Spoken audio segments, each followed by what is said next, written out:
All right. So tonight we continue our study in the book of Hebrews, chapter 11. We're going to do 23 to 29, verse 23 to 29 of chapter 11 tonight. But before we get started, let's glorify and let's praise and let's thank him and let's pray. My Heavenly Father, I want to thank you this night for all the saints have gathered together to hear your voice and to learn from you the things only your spirit and your kingdom can give unto us. So Lord, if there is anyone on their way, I pray that they log on soon, that they may not miss the word of anything you're about to speak. But I pray this night that your spirit will guide our thoughts, that we will see the truth in your words, in your scriptures this night, as we look upon the thoughts of your servant Paul, and as he teaches us about the faith of Moses, my Lord, and how we can reflect upon our own walk with you. So Lord, put your words upon my lips. Glorify yourself this night in me and through me, that you may receive the praises that is rightfully yours. And as your people receive, may they burn with the fire of your spirit, my Lord, as they learn and continue to grow before you. So I thank you for every word you're about to speak, my Lord. Be praised this night in Jesus' mighty name. Amen. All right, Hebrews chapter 11 continuation. But before we do, we're going to do a small recap. The last one we did 17 to 22, and we talked about the faith of the patriarchs, Abraham, Isaac, and Jacob, and go into their relationship of how the truth was passed on and how they believed like their father before them, right? And everything that God did, all the way to Jacob being Israel, that even Joseph believed in God and the things that God was going to do, saying that when they leave, take my bones with you. This is how their faith was back then. They held on. See, we have Jesus Christ as an example, to show us what it looks like to stand and to hold on to God. Back then, they didn't have Jesus. They had only within themselves the knowledge and the understanding within their own hearts, and watching the example and watching the hand of God work in and through their lives, that became their guide. And it shouldn't be any different with us as we watch God work in our life and through our life. It should make us more faithful like they were, instead of trying to copy or try to imitate Christ. You cannot imitate Christ if you don't have that spirit in you, that desire to become to get what he had with God. So when we get into chapter 11, get into verse 23 to 27, let me read the whole thing through. It says, by faith, Moses, when he was born, was hidden 3 months by his parents because they saw he was a beautiful child, and they were not afraid of the king's command. By faith, Moses, when he became of age, refused to be called the son of Pharaoh's daughter, choosing rather to suffer afflictions with the people of God than to enjoy the passing pleasures of sin, esteeming the reproaches of Christ greater riches than the treasures in Egypt, for he looked to the reward. By faith he forsook Egypt, not fearing the wrath of the king, for he endured as seeing him who is invisible. By faith he kept the Passover and the sprinkling of blood, lest he who destroyed the firstborn should touch them. By faith they passed through the Red Sea as by dry land, whereas the Egyptians, attempting to do so, were drowned. Let's stop.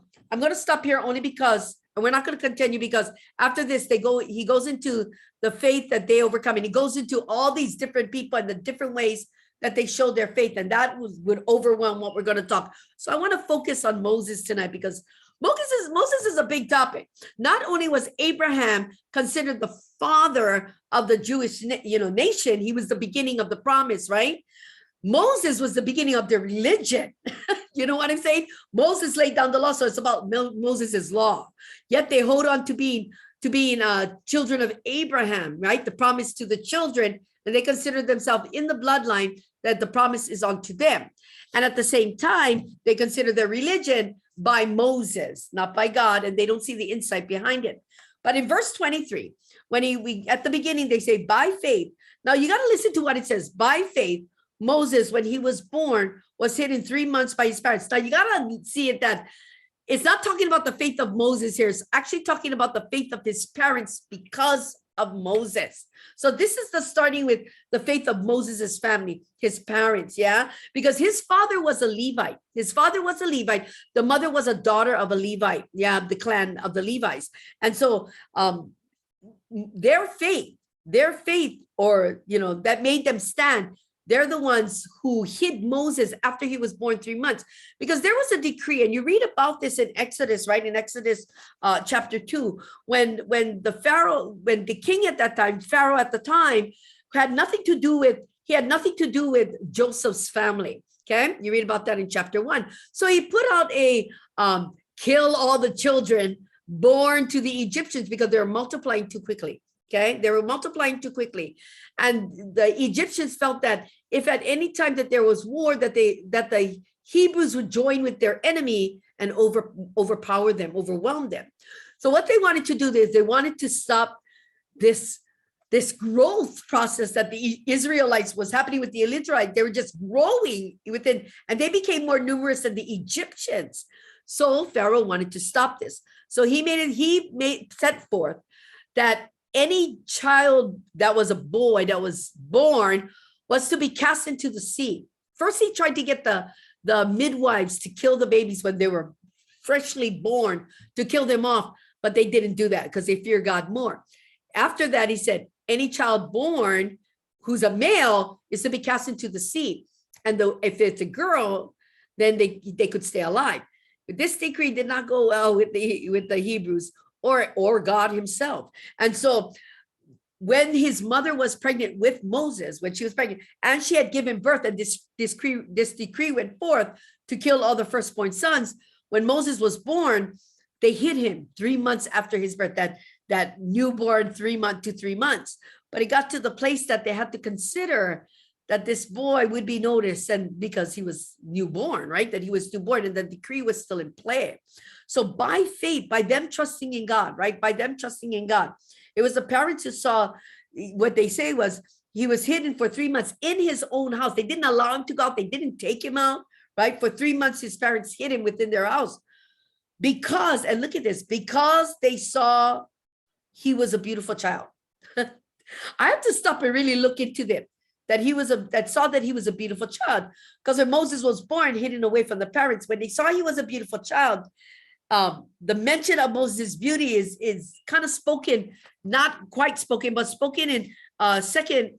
You don't have to go there, Exodus chapter 2, but in verse 2. So when the woman conceived and bore a son, his mother, and when she saw that the child was a beautiful child, she hid him 3 months. And this is where it's coming from. But when you think about the beauty of a child, all babies are beautiful, aren't they? I gotta say, but I did call somebody's baby a monkey one time. I said, oh, your baby looked like a monkey. I was kidding, but I wasn't kidding.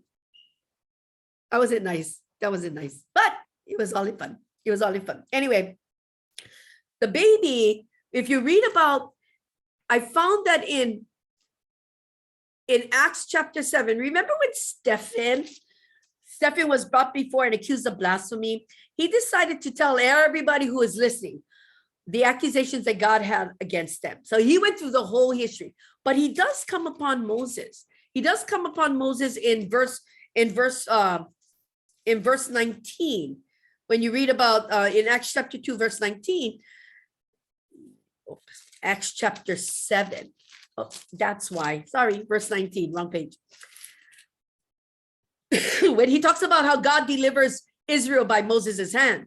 From 19, he says, this man dealt treacherously, meaning Pharaoh, with our people and oppressed our forefathers, making them expose their babies so that they might not live, meaning that all the males had to be killed as soon as they were born. He exposed their babies. 20 says, at this time, Moses was born and was well-pleasing to God. And he was brought up in his father's house for 3 months. You see that he was well-pleasing to God. Stephen is not saying that he was a beautiful child. So this beauty is not about, even though it's an external thing, there was more to Moses than that.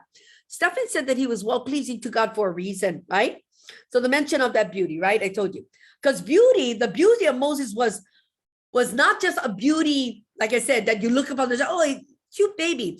There was something that radiated from Moses. It was more than just an external thing. It was something from within that when you looked upon him, when they looked upon him, it radiated beauty. Yeah, it radiated because it was something that God put within him. His parents must have seen this beauty, this radiance within him, yeah, and knew that God had a plan for this boy, or he wouldn't be radiating such a beautiful essence within himself from a child, right? So it was a kind of a God radiating beauty, right? And so it was so extraordinary, yeah, that his beauty was, and that it influenced his parents to not turn him over, to not kill him. That's how beautiful the essence of Moses was when he was born, that they saw it and they could not. And they saw the purpose, or not the real purpose, but that God might have had a purpose with this boy. For they most likely supposed that it was uncommon. His uncommon beauty indicated that he was destined for something important, some kind of service to God, because he had that kind of divine radiation coming from him. Man. On this account, they were more anxious to save him, so they were willing to hide him and suffer the consequences, right? Suffer the consequences no matter what. That's why he says that. And they were not afraid of the king's command. They were not afraid to face the wrath of the king or anything, that the consequences that should come of it, because of what they saw. Stephen is addressing that because it was well-pleasing to God. So this is kind of like God was showing favor upon Moses as soon as he was born. As soon as he was born, God's favor was upon him, as if God gave him divine beauty. Because when he wasn't, even though, like I said, babies are cute, this one radiated something more. And that's what they saw. Not only a beautiful child externally, but something that came from within, an existence, an essence that was upon him, that it showed a divine favor from God. They knew that this child was destined for God's service. So they were willing to ignore the wrath of the king, a beauty that could not be ignored. They couldn't ignore that beauty, so they were willing to hide him. One that could not be turned away from. So when they looked upon him, they could not turn away from this beauty. They could not turn it over. They could not. But a beauty that reflected a God touch, a divine beauty. It reflected a divine essence, a divine touch beauty. It's as if, and when I was thinking of that, I was thinking, it must have been as if they were looking at a born, brought to this world angel. You know what I mean? And it's like, because he radiated so much essence of God, the beauty of God, right? Kind of an angelic beauty he had upon him, that they could not turn away. And so they did what they had to save the child. And they were not afraid of the king's command. So Pharaoh would take the Pharaoh would take their beautiful child away. So they have him killed and not allow his divine call to come to pass. So they hid him. So they did not observe the command of Pharaoh, but did everything contrary to it by hiding him for 3 months. Their courage and their boldness, right? In trusting in what they perceived of their son. Because they perceived it of their son, they could not let their son go. They perceived that God had a plan for this boy, because you could feel the divine existence upon Moses. And so they were willing to turn away from the command of Pharaoh, and they perceived this in their son, that God had plans for him. And though they feared, and though their fear grew as Moses grew, right? As Moses grew, their fear grew, because he's a baby. If he starts crying out, people are going to know that they had a baby and he still lives, right? So there was a slight fear that grew as Moses grew. They still took bold measures. To trust in God for the fate of their child. Yeah, that's when they sent him downriver. That's why they sent him downriver, because he got to the place that he could not be contained within the home. So they sent him downriver. God had designs on Moses' plans that he had plans for Moses that was not going to fail. And by his parents' understanding and knowing this, that's why they were willing to hide him. So even if Moses' parents' faith started to weaken as he grew, God still guided them to his plan, because it was his plan for Moses, okay? To his plan for deliverance, because Moses was going to be God's plan of deliverance. And we hear about that in chapter 3 about the burning bush, right? He guided his parents. So his plan of deliverance would not be prevented. It had to come to pass, right? And Moses was the plan. So like I said, even if it started off with faith and boldness and courage to hide the child, but as the child grew, they had to let the child go. They had to let the child grow. And as the child went downstream, they trusted in God. That's why the sister went to watch where the basket landed, and right at Pharaoh's daughter, right? Landed in the midst of Pharaoh's daughter, and she took him for himself. God, he knows what to do, doesn't he? Going into verse 24. By faith, Moses. Now this is about Moses's faith, because that was about his parents. By faith, Moses, when he became of age, and when you talk about him becoming of age, as Moses was growing in the house of Pharaoh, and he learned great knowledge, he learned great understanding, he had good tutors, right? Taught him everything. He became great in Pharaoh's eyes, in Pharaoh's daughter, his mother's eyes, right? He became a noble of Pharaoh's court. He was growing. But when he had gained all knowledge, and when he had gained all the knowledge and wisdom of the Egyptians, he was 40 years old. He was 40 years old when it came the time, when he came to that time where he was going to leave Pharaoh's house, right? Because of what happened. But something happens prior to that. So he had to be closer to 40 in what he was doing. Coming to age isn't about, like for us, 18, you're considered an adult. See, it's funny, yeah? We consider 18 adulthood in America, right? And then you can vote. But you cannot buy cigarettes or alcohol till you're 21. Why don't they just move everything to 21, right? When you come of age, completely come of age, right? But in Egypt, it wasn't like that. It was more of their understanding, what they gained, how noble they became, yeah, how they interacted with people. It wasn't an age as more of a growth, yeah, and of their intellect, of their behavior, their maturity, So he was 40 years old when he left. So it is not about the age of years, because they weren't looking at the age of years, but the gain brought to him through all that knowledge and through all that wisdom of the Egyptians that he gained. Yeah, when he gained it, it caused him to build great monuments and buildings and do great things for Pharaoh, right? He did these things, but then because knowledge was growing, he was growing in all of it. But they got to the point where he started to understand so much more, yeah, than probably way beyond a childhood, way beyond a teenager. So he had to be in his adult years, because it says, by faith, Moses, when he became of age. Now, what's funny about being of age is at a certain age, then you can ask certain questions because you have gained the knowledge, you have gained the understanding and the wisdom to ask certain questions that pertain to your life and to things that a child should not ask, okay? So we come to this place and we have to look at it, and I had to look at it, that Moses, by faith, Moses, when he became of age, refused to be called Pharaoh's daughter, refused to be called the son of Pharaoh's daughter. You got to be a man to do that, okay? You got to be a child, but not because he said, I'm not going to be your son anymore, but because he gained knowledge and wisdom. And one of the knowledges was about his name, Moses, okay? Now, with his knowledge and with his understanding, he could read, he could write, he understood what his name meant. And what his name meant, the child grew and she brought him to Pharaoh's daughter and he became a son. She called his name Moses, Pharaoh's daughter. So she called his name Moses, saying, because I drew him out of the water. So when Moses, who has learned and who has grown and now has come to this place of maturity that he can talk openly and honestly with his mother, he says, why did you name me Moses? Because it means you drew me out of the water. What does that mean? What does that mean? Yeah. So he finds out the truth. He does find out the truth to his mother, why he was named Moses. And the story is told. This is when Moses discovers that he is one of the Hebrews, that he is an Israelite, because his name is Moses, and he was drawn out of the water, and he is not her biological child. That is the reason. Must have been how he discovered his roots, because he understood what his name meant.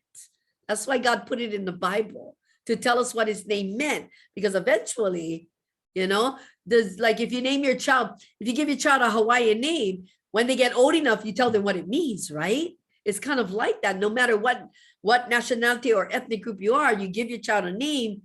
If it has that kind of meaning behind it, they're going to ask, what does my name mean? And you're going to tell them the truth. It was no difference with Moses, asking why his mother called him that and why that meaning. His mother must have told him the truth, the whole story of how he became hers. In leaving, in learning this, Moses looked upon the Israelites with new eyes, because he didn't look at them as the slaves, as those people, because now he realized, I'm theirs. My real mother is one of them and my father. I am really not an Egyptian.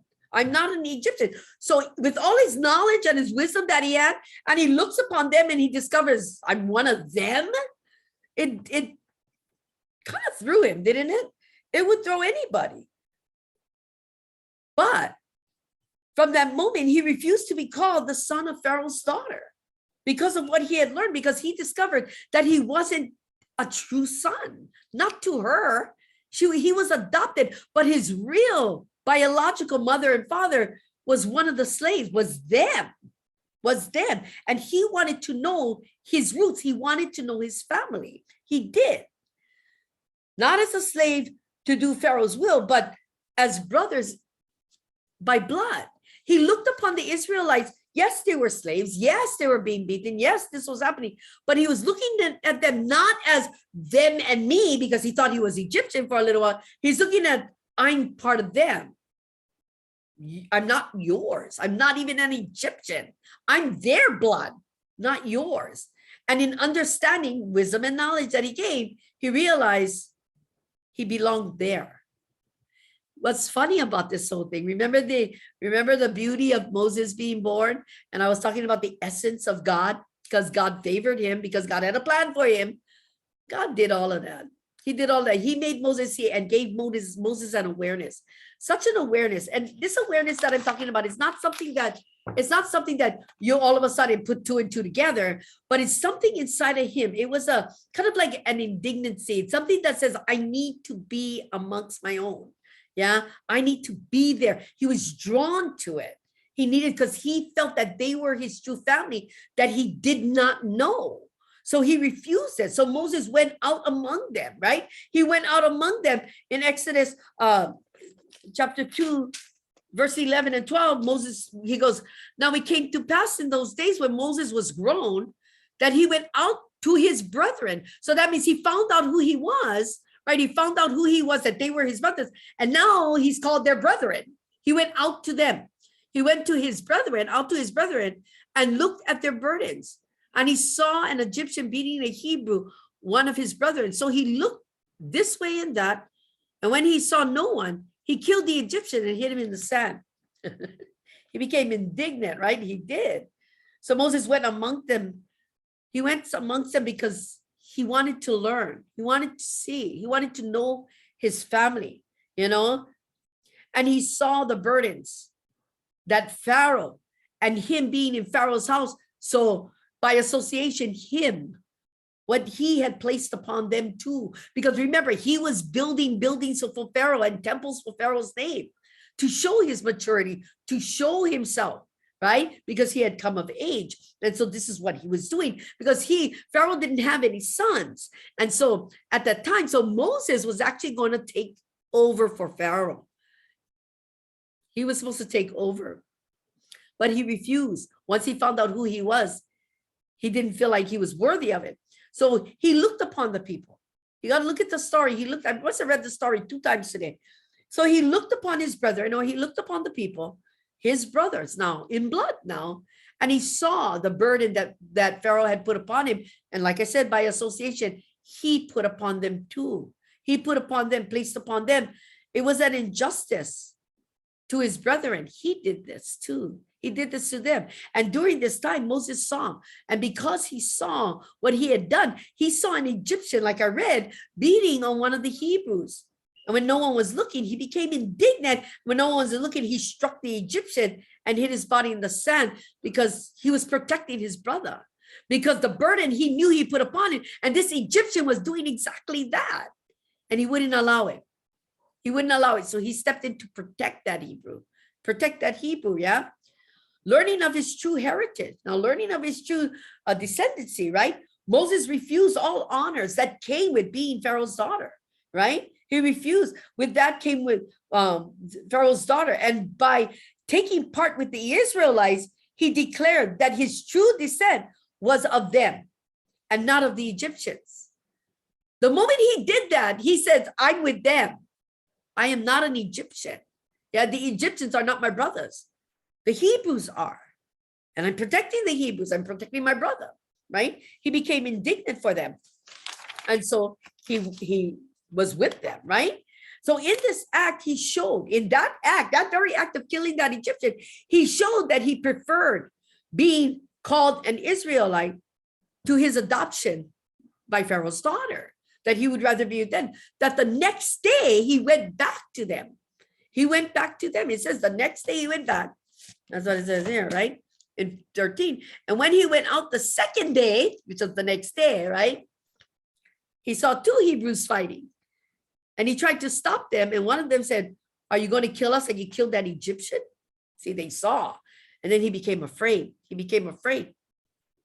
So Moses chose to be among them because he felt he was one of them.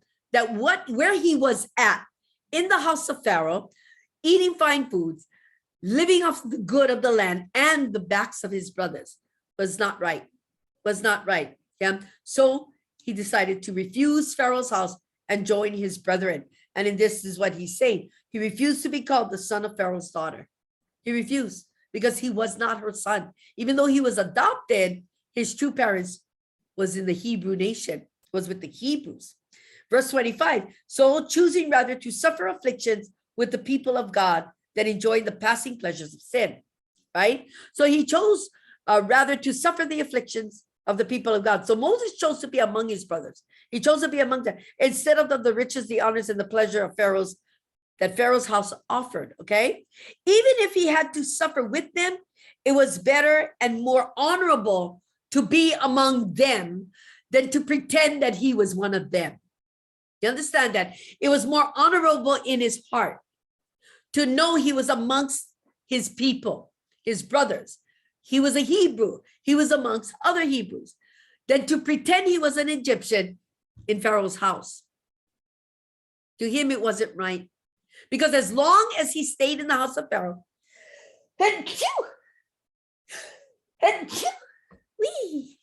as long as he stayed in the house of Pharaoh, what Pharaoh did to the people, his brothers, by association, he's doing it. What you do unto my brother, he was doing it to them too. He couldn't do that. He had to leave. So he was willing to suffer with them and forsake all the honors and the pleasures. So even if he had to suffer with them, it was better and more honorable to be amongst them. Yeah. Than to enjoy the passing pleasures of sin. For he considered all the things that he received in Pharaoh's house and Pharaoh's castle in his house, considered it a temporary pleasure. It was only for that moment.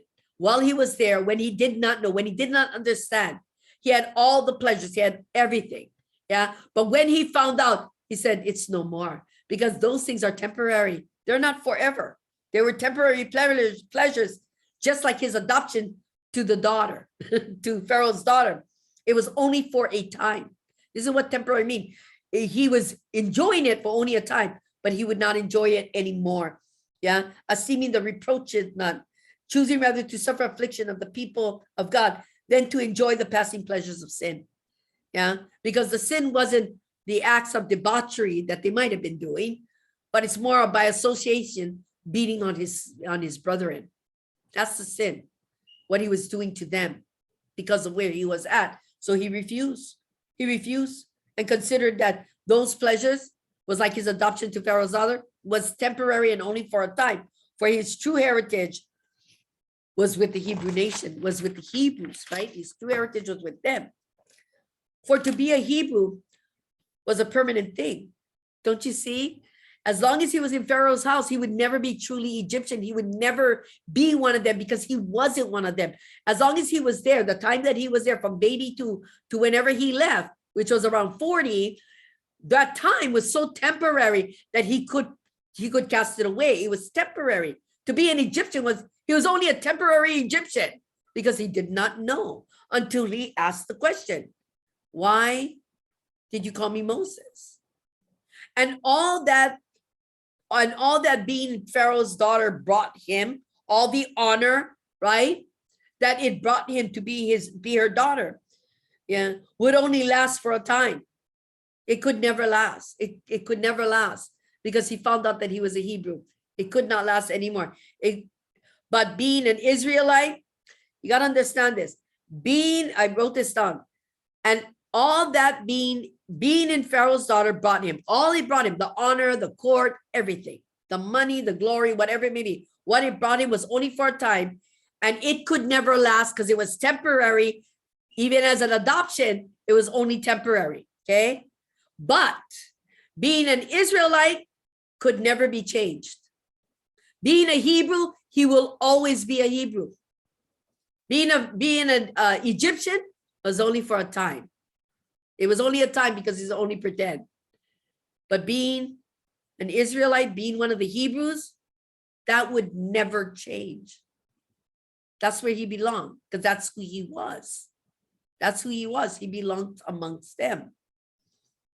So he refused to be called Pharaoh's daughter, the son of Pharaoh's daughter, and he forsook the pleasures of Egypt to be amongst his own, going into 26, esteeming the reproaches of Christ greater riches than the treasures of Egypt, where he looked to the reward.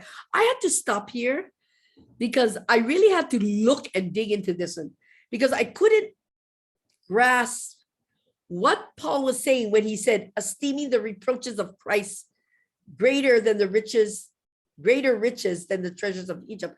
Because remember, Moses didn't know about Christ. He didn't know about Christ, but this wasn't about Christ, the Christ. It was about the Messiah, because the Messiah is the Christ. Christ means Messiah. You hear that? Okay. Christ means Messiah. When Moses went to the Hebrews, he went to learn. It wasn't just a day he went, he looked around, he says, poor thing, them guys, and then went back to Pharaoh. No, he went, he sought out. He sought out people, probably went to look for his mother and father, his real family, right? He went to look for them and asked them the questions. Who is he? Who is this? Who are they?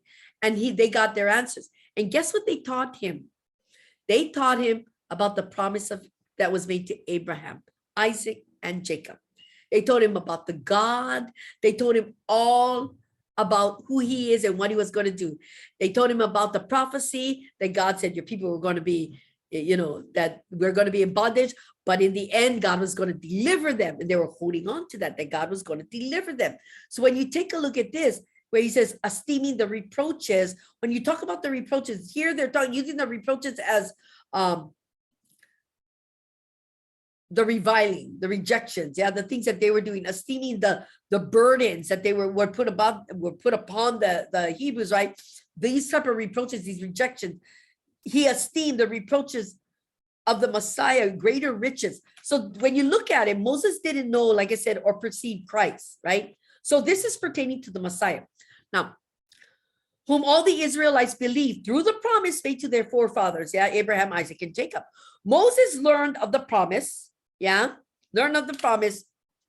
through his brethren, through what he sought out, teaching him about the forefathers, about Abraham, Isaac, and Jacob, about the promises and the deliverance to come, like I was saying, okay? They taught him of the Messiah, who it would come by, the Messiah who would be coming for them, right? Who their deliverance would come by, and the expectation of him coming, the deliverer coming, that expectation. So learning all these things from his brethren, Moses had to learn all of it. But remember, Moses was a very smart man. He was raised in Pharaoh's house. He learned everything. He knew everything. He became wise beyond his years. In Pharaoh's house. That's why he could build buildings and he was great in the eyes of the Egyptians. He was favored in the eyes of the Egyptians by Pharaoh. Pharaoh was going to make him his takeover, right? So learning all these things, Moses started to believe as they did, because he started to understand. He started to see through their eyes. He started to understand God through them because of what they shared with him what they understood, what they knew, because we got to remember, it was over 400 years they've been there, right? They've been there for 400 years, not the same people, the generations, and things are being passed on from generation to generation, right? So things get kind of watered down and forgotten because a lot of the Israelites started to do idol worship because they lived in Egypt for so long. But Moses did learn, and he believed as they did. He started to believe as they did, those who shared. He started to believe as they did in the Messiah, the deliverer, the one that was coming for Israel, right? Understanding and embracing these truths was of more value to Moses than anything Egypt could offer him. Anything, all the riches. That's why, right? He esteemed the reproaches, the burdens, of Messiah greater riches than the treasures of Egypt, for he looked to the reward, greater riches than Egypt, because he counted the afflictions and the burdens. So you got to see this. He counted the afflictions and the burdens, and it was prophesied. God prophesied this to Abraham, Isaac, and Jacob, that was actually Abraham. When Abraham was talking to God, and God made him take one goat, one sheep, whatever, cut them down the middle, flay them open, and then God prophesied. Abraham had to stay there all night, keeping the vultures away, and then he fell into a deep sleep. And in the prophecy, God spoke to him about his descendants, that they would go into bondage for 400 years. But God says, I will not forget them. I will deliver them. I would deliver them. That's so awesome. You know what I mean? So it's that prophecy, and this is that bondage. And now they're waiting for their deliverance because God spoke it. So now they're waiting for their deliverance.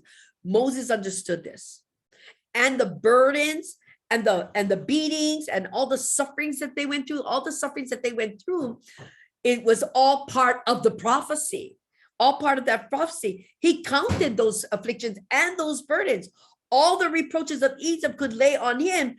That itself, because it was part of a prophecy, that itself was treasure. You got to understand this. You got to understand that if God says you're going to suffer, but he's going to deliver you, and you suffering, count it all glory. Get it? Because God spoke it.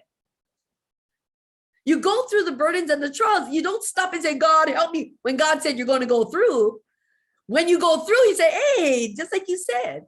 But he says, but I will deliver you. So you wait on the deliverance. You get that? It's kind of like that. So even if the reproaches, right, of the deliverer to come, right, of the deliverance that was going to come, he considered all those afflictions and burdens in itself was treasure to him, because it was taking him to a place that they were going to get delivered. But little did he know he was going to be the one. He didn't know that part. He did not know he was going to be the one, that God was going to use him. He, just like just like them, was waiting for the deliverer to come. God who was going to deliver him. This is what they were all waiting for. And he believed just like them. So he considered all those burdens. Yeah. He considered all those burdens of great value, great treasure. For to have all the riches of Egypt, which would have been all his in time, that it had no value in his heart, because he wasn't an Egyptian and he didn't deserve that place. It wasn't for him. But when he discovered himself, because this is what happened, when he found out who he was and he went to the Hebrews, he discovered himself. He found out he was a Hebrew. He found out that they were his family. He found that he discovered himself as a Hebrew. When he discovered himself, he found his God. And when he found God, he found the promise. He found a promise. You understand that? What Moses did when he went searching for the meaning of his own name, led him to his true family. He found himself as a Hebrew. He believed himself a complete Hebrew. Like I said, being a Hebrew was never going to change. So now he has that family. Okay, he be the Hebrew. He found himself. He discovered himself. Now he knows who he is. And as a Hebrew, he found God through the Hebrews. And then he found the promise of the deliverer, the Messiah that was going to come. For he looked to the reward. Either the Israelites' deliverance of God, that reward, right? That God was going to deliver them, or at the inheritance promised to the seed of Abraham, the land with milk and honey, or the promise of God's presence amongst his people, for he was their shield, their exceedingly great reward. You know, it's either or of the eternal glory, which is the reward of the inheritance, the reward of his grace. It could be any one of them. But I found that in Paul spoke in Romans 18, don't have to go there, this one verse 8, verse 18 of Romans, he says, for I consider the suffering of this present time are not worthy to be compared with the glory which shall be revealed in us. You see that? Because the suffering that Moses, just like this, the suffering that Moses was going through with the Hebrews could not be compared to what was coming for them and by who it was coming, right? By who it was coming, with the glory which shall be revealed in us. It's like that, it's like that. Like Paul has said, like Paul was talking about, right? When he talks to them about from suffering to glory, he didn't look at the burdens and the suffering of the Hebrews when he became like them. He didn't look at it like a burden that he needed to cry out, but he did look at it like, this is bringing something to us. This is bringing something near. It wasn't, and sometimes that's kind of how we got to see things. When you find yourself, and you got to understand that not everything is going to go smoothly in life, that sometimes those things, those suffering, those burdens that we go through is actually bringing God closer. Yeah. And so on account of all of this, what he was looking towards a reward, it doesn't say, it just says that he looked to the reward. But if it's based on what Moses had learned, it's about the deliverer, the God presence coming to deliver them, right? The eternal glory, the promised land. This is all that was spoken to Abraham, Isaac, and Jacob by God to be passed on to their descendants. And they understood that. So all these things about God's presence, about the land, the good land of milk and honey, to a land that God will put them, an inheritance of God's glory being with them. All of these things were spoken to their forefathers. So it could be all of them. Yeah, it does not state. But in all of them, it was a great reward. And it all came from God. Moses' faith was in the things unseen. He wasn't looking at land. He wasn't looking at gold, because he turned away from it quickly. When he found out he was a Hebrew, he turned away from that life. He refused to be that person. Pharaoh's daughter's son. He refused to be that. So he turned away from that life and put himself into this life with God. How many can say you turn away from one life completely to be in a life with God completely? This is what Moses did by faith. He completely gave this up and he went to where he knew he belonged. He gave himself to it completely. So Moses' faith was in the things unseen. It wasn't about, oh, that's what I can get, that's what I cannot get, this is what's happening, that's what that. No, he wasn't comparing a better life. He wasn't looking at the good of one over the other, where one doesn't have and the other has. He wasn't looking at the riches. He wasn't looking at the good or the bad. He wasn't looking at that. He was looking within himself. He was looking within himself. This is where faith starts within you. And he looked within himself and he looked at what no one could see, what was honorable and what was right in his own heart.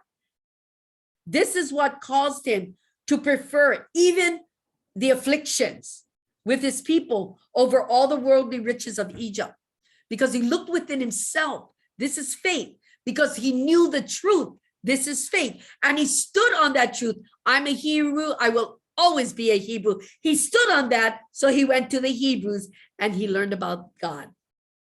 And then he stood on that. You understand that?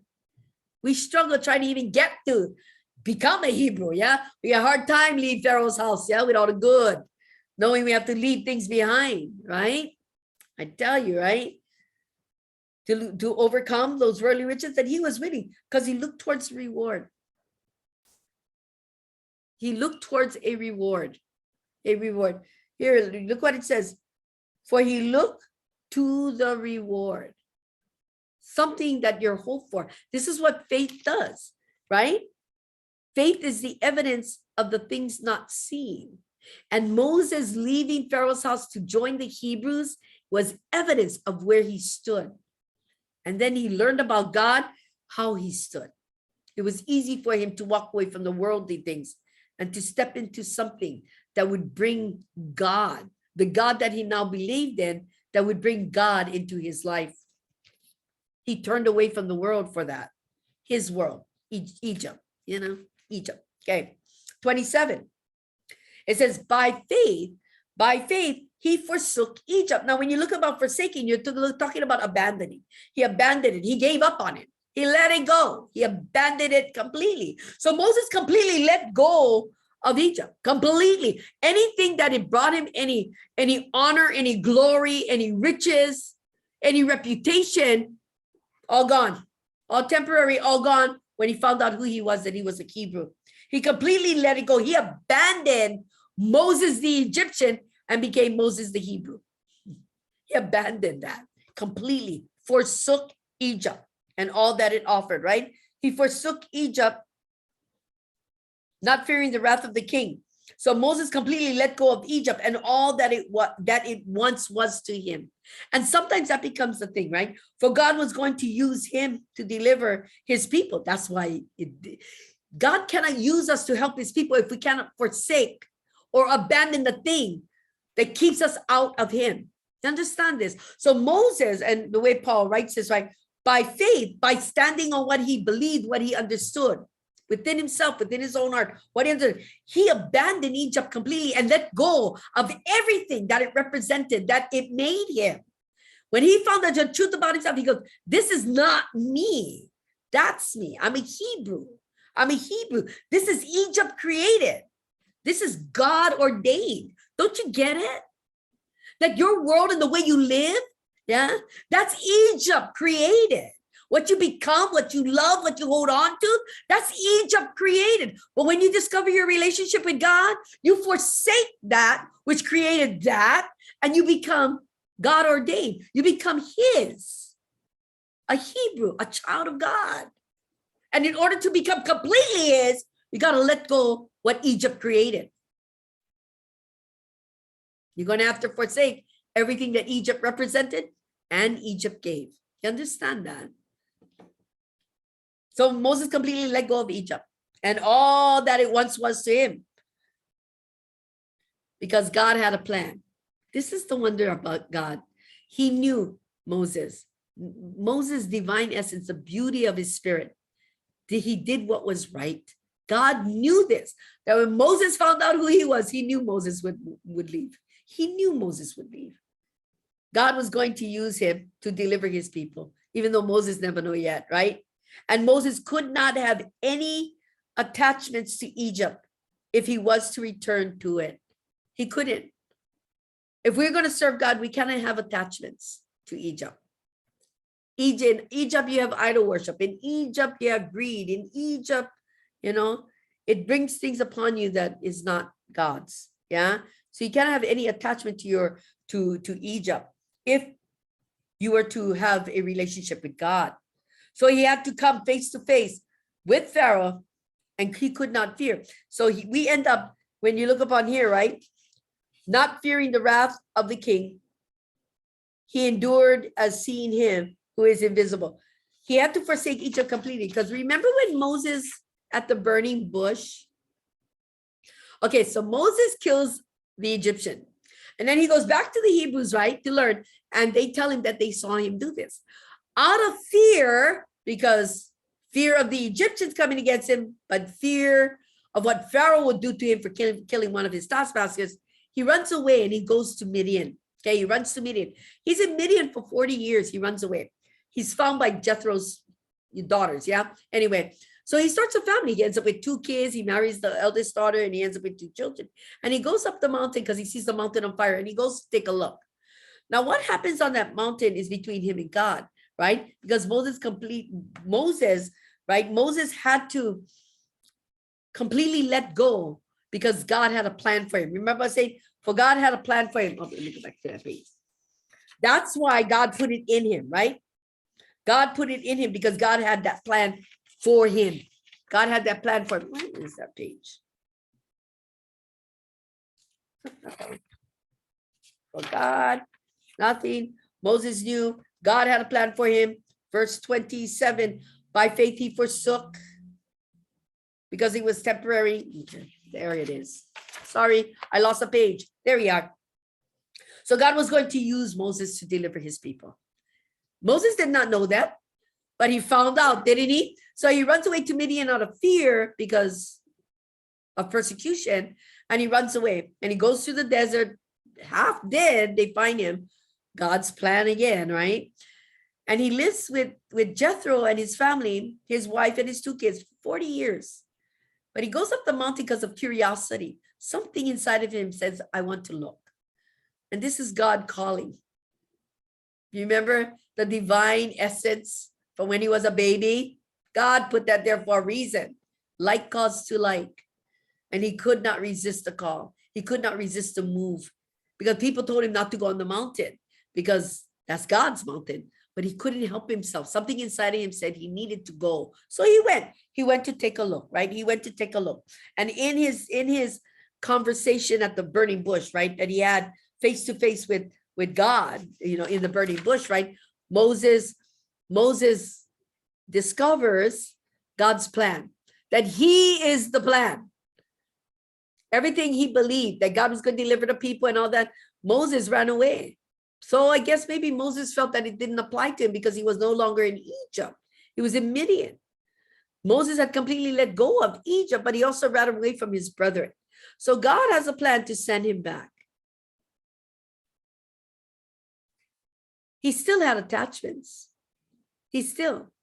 God wanted to use him. And you got to take a look. He forsook Egypt. By faith, he forsook Egypt. Yeah, not only did he abandon it when he discovered who he was, but he completely let Egypt, all of Egypt, go when he ran away.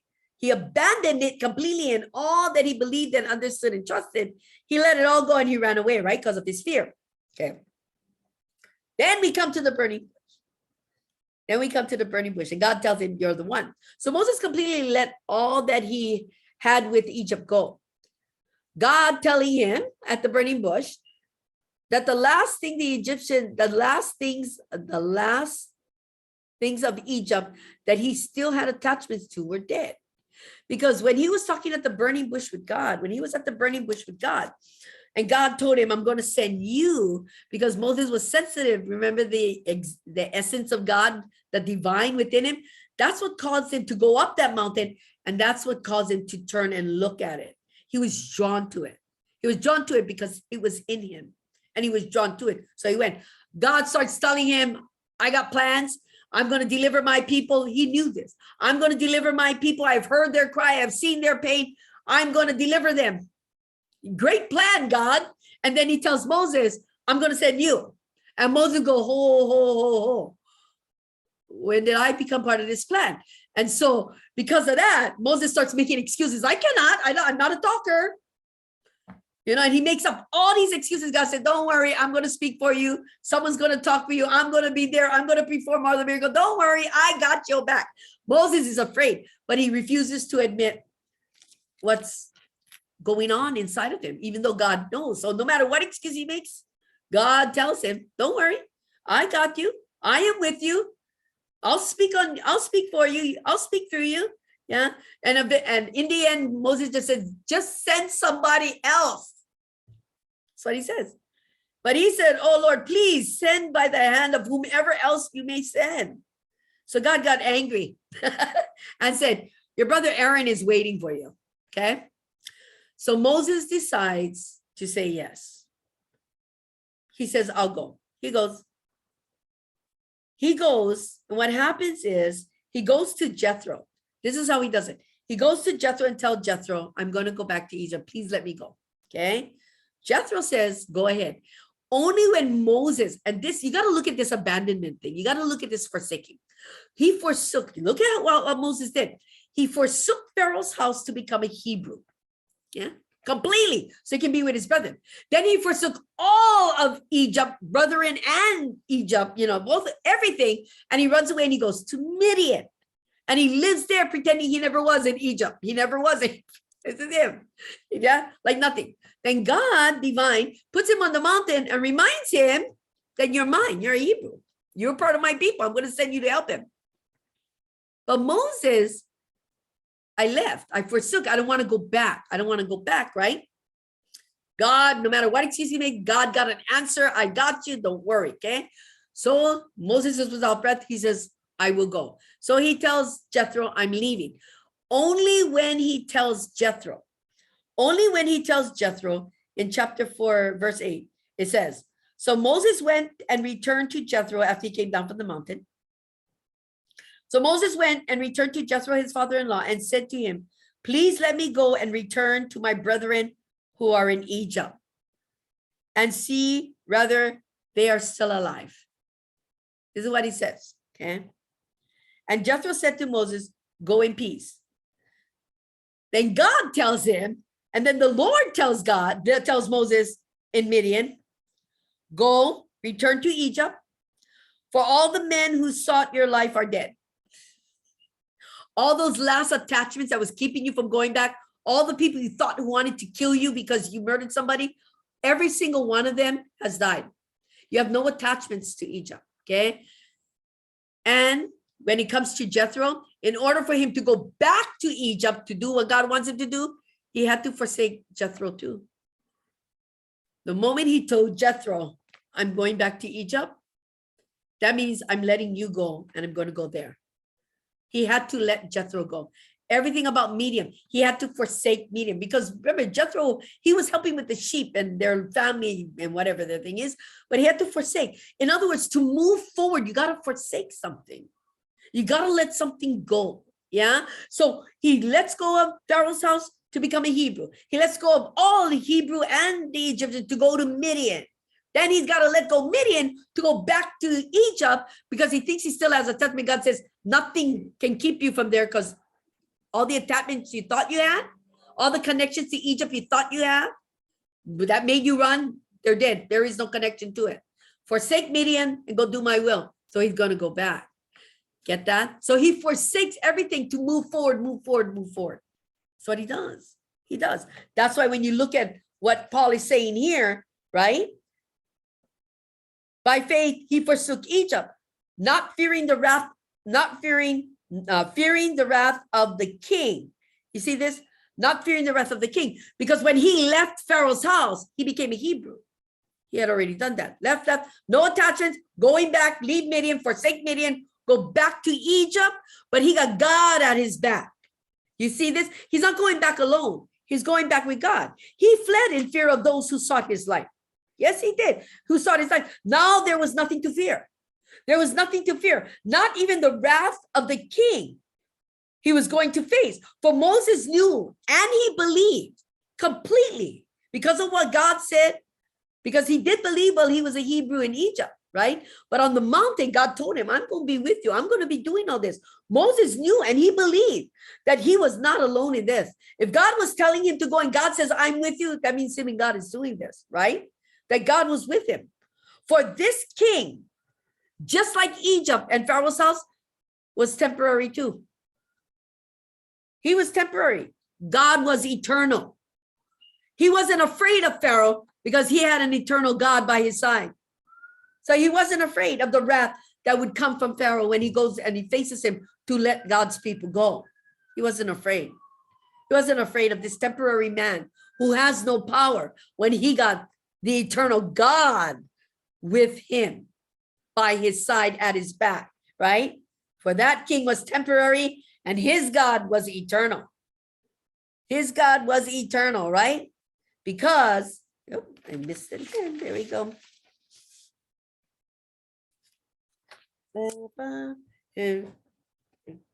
For he endured, wait, where is it? It says, for he endured. And when you talk about the enduring, it's all the reproaches from even, remember when he was talking to God and he says, they're not going to believe who I say you are. When he went back, they're going to say, who are you? They weren't going to believe him. When he went back, they may have forgotten him and the people who had died who knew him. But when he went back and he told them, God sent me to deliver you guys, they did not believe him in the beginning. They did not. They didn't want to.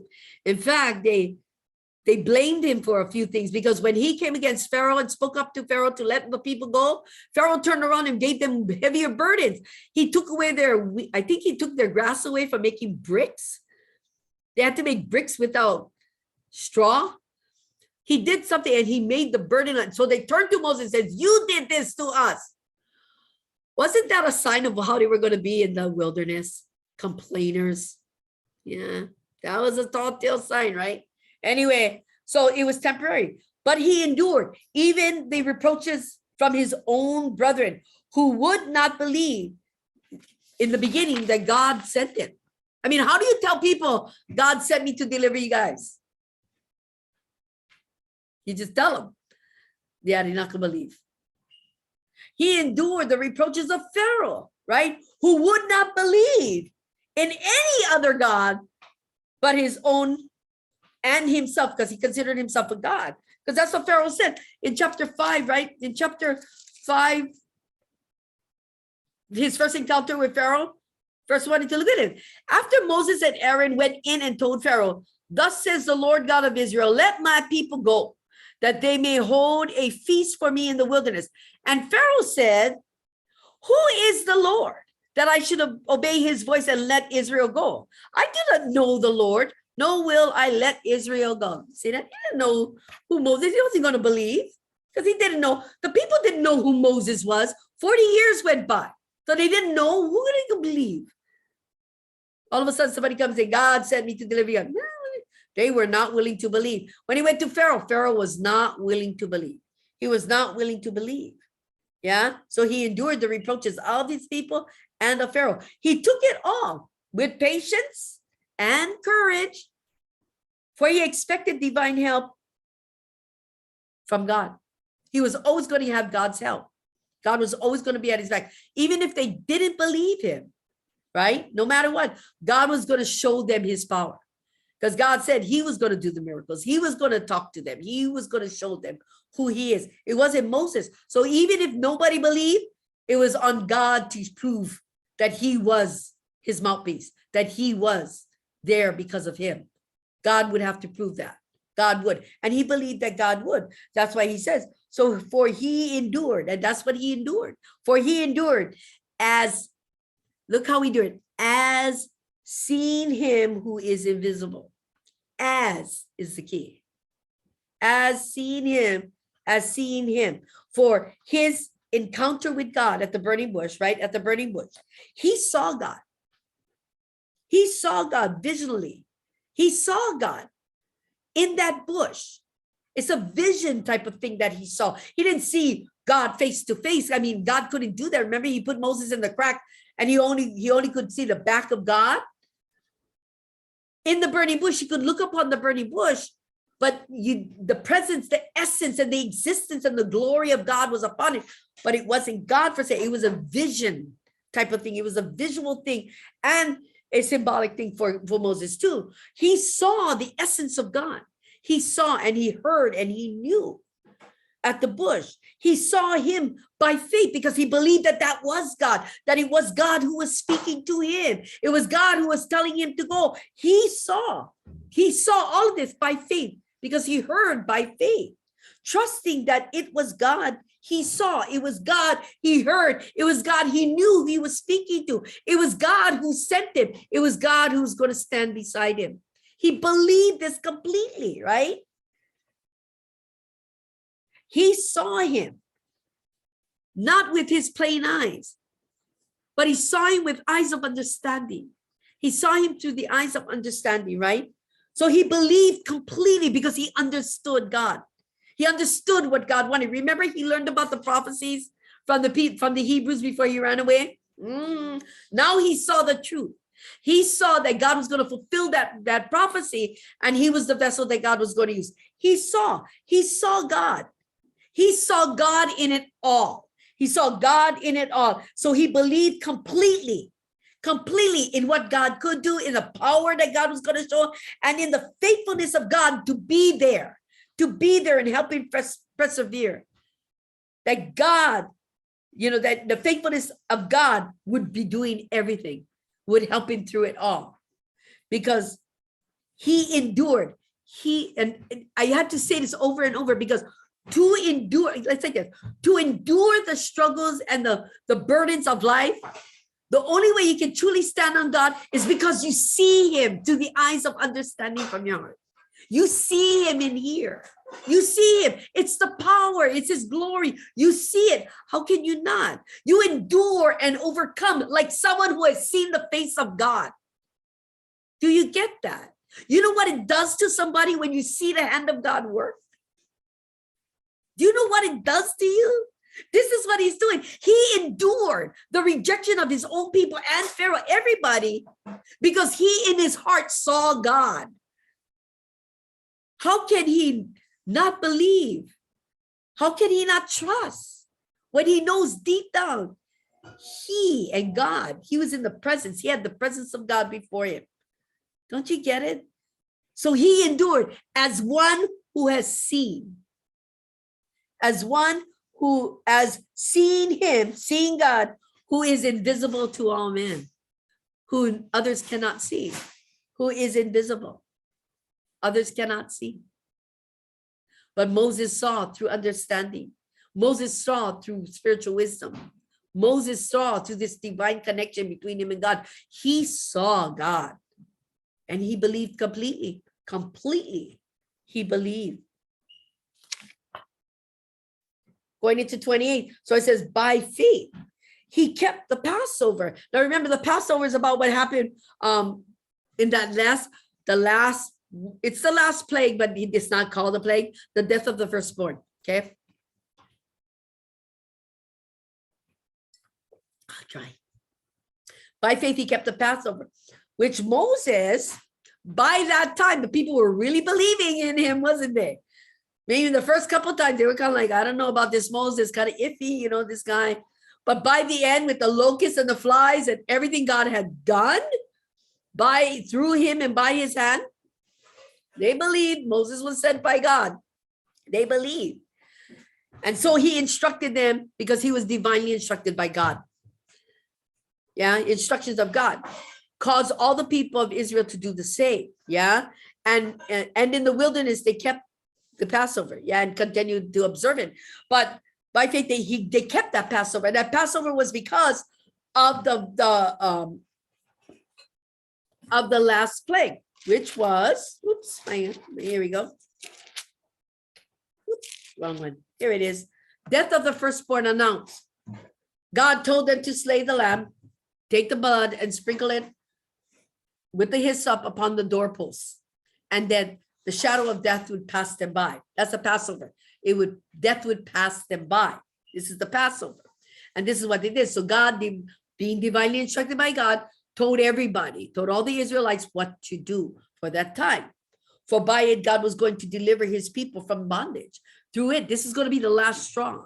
This is going to be the thing that was going to cause Pharaoh to let them go, even temporarily, right? Cause the people to let them go. And by it, in the wilderness, it reminded God's people of all that he had done, because they continued the Passover in the wilderness, right? Also, okay. Oh, going back. Oh, wait a minute. I need a tag here. All right, going back because I got it back here. It says, so by faith, they kept the Passover because they were divinely instructed, the sprinkling of the blood upon the doorpost so that death would pass them by, lest he who destroyed the firstborn should touch them. Again, the sprinkling of the blood, which the blood was, they received it in a bowl, right? They killed the lamb, they took the blood, and then they sprinkled it on the doorpost, just like, see, isn't it funny? They sprinkled the blood on the doorpost, and they use a hyssop branch dipped in the blood, and they would sprinkle it. That's kind of exactly what the high priest did when he entered the holies of holies in the Day of Atonement once a year. He took the bowl of blood from the sacrificial heifer, right? He took the blood and he took a branch of hyssop and he sprinkled the blood on the Ark of the Covenant to make atonement for the people. Yeah, so God would have forgiveness. He did the same thing on the Day of Atonement. Anyway, as a reminder, okay? Lest he who destroyed the firstborn should touch them. He who destroyed, even though God's action, now you got to look at this, even though God's action was to destroy all the firstborn, right? That's what it was, because that's what it was said. It said, Yeah. Yeah. And the Lord said to Moses, I will bring one more plague. See, it was a plague. God was going to bring it upon him. I will bring one more plague on Pharaoh and on Egypt. Afterwards, he will let you go from here. When he lets you go, he will surely drive you out of here altogether. Speak now in the hearing of the people, and let every man ask from his neighbor and every woman from his neighbor articles of silver and articles of gold. Let's stop. This is what they gained from the Pharaoh. But it was there. It was God who determined that this was a plague, and this is going to be the last one. And it was the one that was going to give them the release. Pharaoh was going to let them go. Even though God's action was to destroy the firstborn, rather man or beast, because it was man or beast, everybody was going to die, right? Man or beast was going to die.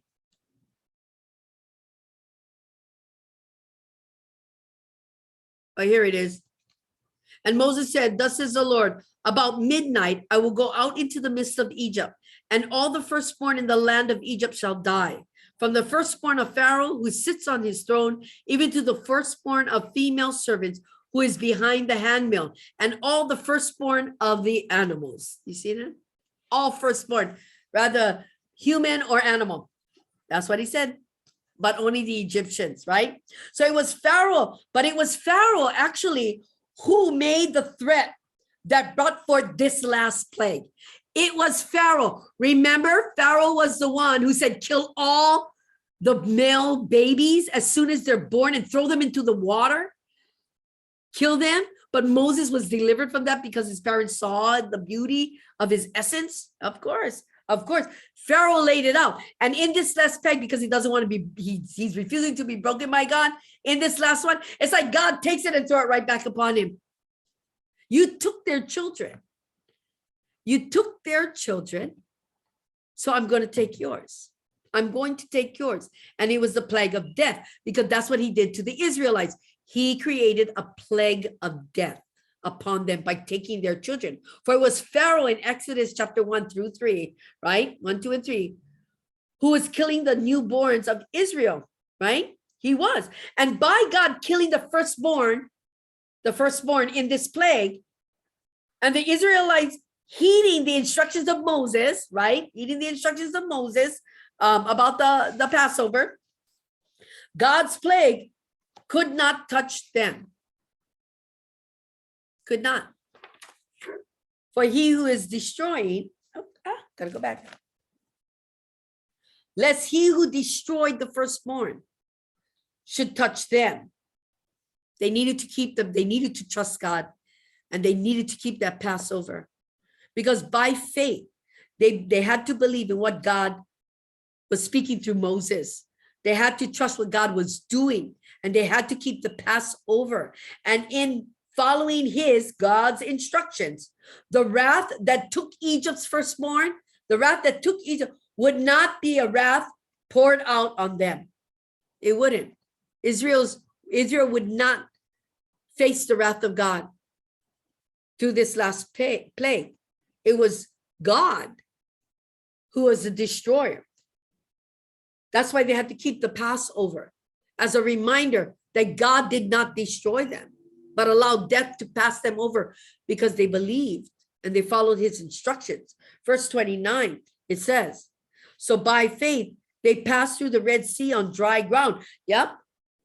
From one side to the other, they didn't go and come back. They went from one end to the other end through the Red Sea on dry land, from one side to the other. For when they stepped, the moment they stepped on the dry sea bottom, they saw the power and the might of God. They believed because God pulled it away. And the moment they stepped on that dry land, they believed. They didn't fear. They believed that God was going to take them across. So they ran across. They believed that God would bring them through it, because they stepped on that dry ground. By faith, they stepped on that land. By faith, they passed through the Red Sea on dry land.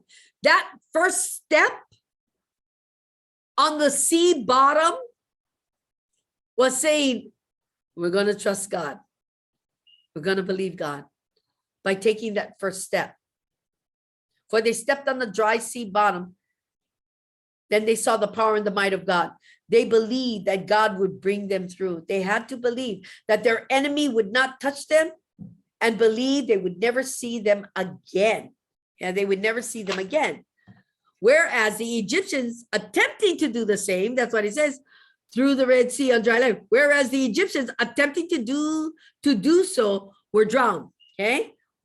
Because Pharaoh and his army, when they observed the Israelites going, leaving them, he got indignant. He said, what the heck am I doing? That's our bread and butter right there. That's our slaves. So they decided to go after them. So when they observed the Israelites going on dry land, going on dry ground in the sea, they thought they could do the same. They thought they could just follow along, because just so happened the sea opened, and just so happened everybody can go through, right? Just so happened, right? Going on dry land, thought they could go do the same, and that's what he said. Whereas the Egyptians attempting to do so, try thinking they could do the same, right? So they attempted to follow. They attempted to follow the Israelites as they went through, right? They went through and they went to the other side on this dry land, and they thought they could do the same. But these people who thought they could do the same did not believe in God. These Egyptians who attempted to follow God's people to the other side, not believing in God, not having any faith like the Israelites, but only by observation thought they could do the same, yet they did not believe and they did not have what the Israelites had. But when the last Israelite stepped off, remember what I said, when the first one who stepped on that dry ground proved faith, that they trusted God, they made it through.